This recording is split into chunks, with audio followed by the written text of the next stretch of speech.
Thank you for being here. I am Julie Skolnick. I am the founder of With Understanding Comes Calm. I am the author of Gifted and Distractable, and I am the mom of 3 awesome 2E kiddos. So why am I giving this free masterclass on being a 2E adult? Well, first of all, there's a lot out there for 2E kids. You've probably looked around and tried to find stuff for 2E adults and even gifted adults. And more is coming every day, but it's hard to find research and even practitioners who understand or address, guide, and support 2E adults or adults who are identified as gifted with learning differences. And while some issues are the same for 2E kids and 2E adults, often a rage to learn, quick and critical thinking, social challenges, and masking, when you are a grown-up 2E person, partially depending on your childhood, partially depending on your own self-awareness, and partially depending on your environment, you are coping or compensating in different ways, successfully, maybe unsuccessfully at times, but you're here today and hopefully for the next 6 weeks because whatever you're doing is probably exhausting. You're probably looking for more understanding. Maybe you're looking for community, and you have come to the right place. I created this series of webinars for free because I want 2E adults to have an opportunity to actually know that there is somebody out there who's thinking about them, who cares about them, who really thinks through the issues that are important to you, and who's researching and addressing these issues. So let me share my screen so we can actually get to the webinar. All right. So we're going to talk today about what it means to be 2E. It's very important to start with this foundational idea of understanding. What does it actually mean? What do those words mean? What am I talking about when I say 2E? So 2E is also known as twice exceptional.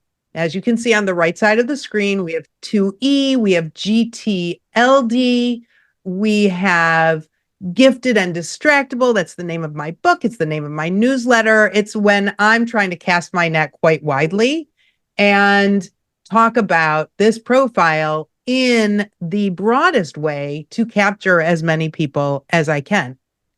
Now, when I use that gifted and distractible term, most people say to me, Julie, what do you mean by distractible? But to me, distractible is really the most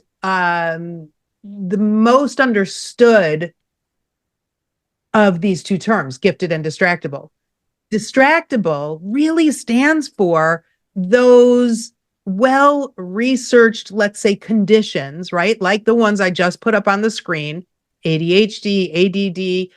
But what I want you to, and this is by no means an exhaustive list, I want you to pay attention to the fact that executive functioning challenges are in there, social emotional difficulties are in there, processing speed is in there, working memory, and anxiety. So these are conditions, learning differences that are well-researched, well-written about, and many professionals address. But it's actually the gifted label, that gifted term, that gifted diagnosis, and yes, it is a diagnosis, that is most often misunderstood.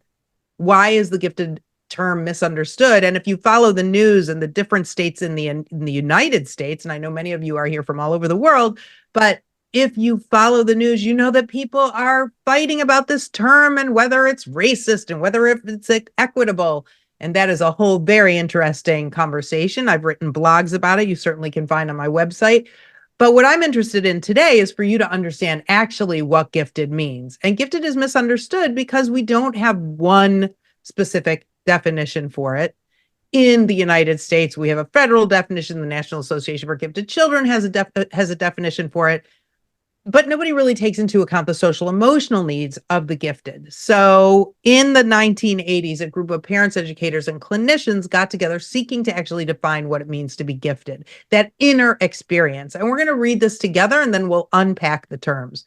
So what is gifted? The Columbus group from Columbus, Ohio stated that giftedness is asynchronous development. Remember, we're going to unpack these terms, but just to give you an idea so you can think about what I'm talking about, asynchronous development is this uneven development, strengths and struggles. You know, there are times when things just come so easily to you, and then there are times when it's really hard. Sometimes we say easy things are hard and hard things are easy for gifted and 2E people. So this asynchronous development is present in gifted people, and we experience advanced cognitive abilities as well as heightened intensity. And all of that combined together creates inner experiences and awareness that are qualitatively different from the norm.